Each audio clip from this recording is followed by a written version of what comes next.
श्री स्वामी समर्थ। नवरात्रीमध्ये 9 दिवस उपवास केले जातात।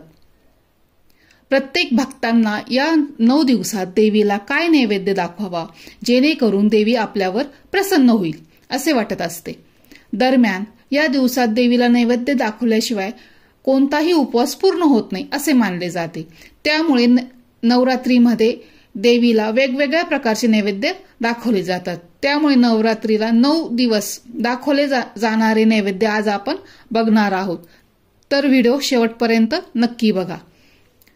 नवरात्रीच्या पहिल्या दिवशी देवीचे प्रथम रूप माता शैलपुत्रीचे पूजन केले जाते।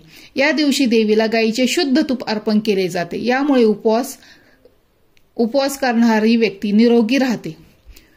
त्यानंतर नवरात्रीच्या दुसऱ्या दिवशी माता ब्रह्मचारिणीची पूजा केली जाते।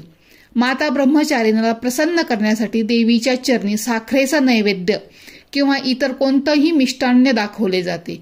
यामुळे घरातील सदस्यांचे आयुष्य वाढते असे म्हटले जाते। नवरात्रीच्या तिसऱ्या दिवशी माता चंद्रघंटाची पूजा केली जाते। या दिवशी देवीला दूध किंवा दुधापासून कोणताही तयार केलेला पदार्थ नैवेद्य म्हणून दाखवला जातो। यामुळे दुःखापासून मुक्ती मिळते आणि आनंदाची प्राप्ती होते। चौथ्या दिवशी माता कुष्मांडाची पूजा केली जाते। या दिवशी देवीला मालपोह्यांचा नैवेद्य दाखवला जातो।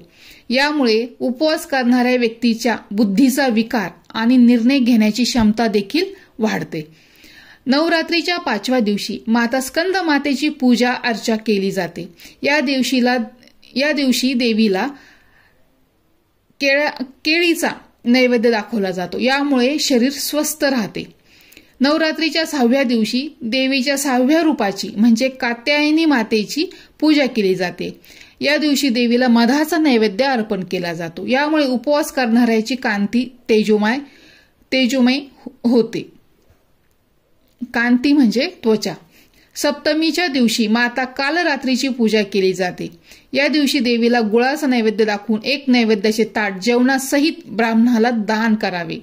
यामुळे उपवास करणाऱ्यावर येणारे संकट दूर होते।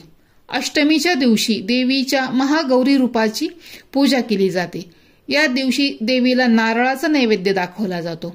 आणि सगळ्यात शेवट म्हणजे नवरात्रीच्या शेवटच्या दिवशी म्हणजेच नवमीला देवीच्या सिद्धिदात्रीची पूजा केली जाते। या दिवशी देवीला तिळाचा नैवेद्य दाखवला जातो। हा उपवास केल्यामुळे व्यक्तीला मृत्यूचे भय राहत नाही असे म्हटले जाते। अशा प्रकारे नवरात्रीमध्ये 9 दिवस उपवास केले जातात आणि 9 दिवसाच्या 9 देवींना वेगवेगळे नैवेद्य दाखवले जातात। व्हिडिओ आवडला असल्यास लाईक करा, सबस्क्राईब करा, शेअर करा। श्री स्वामी समर्थ।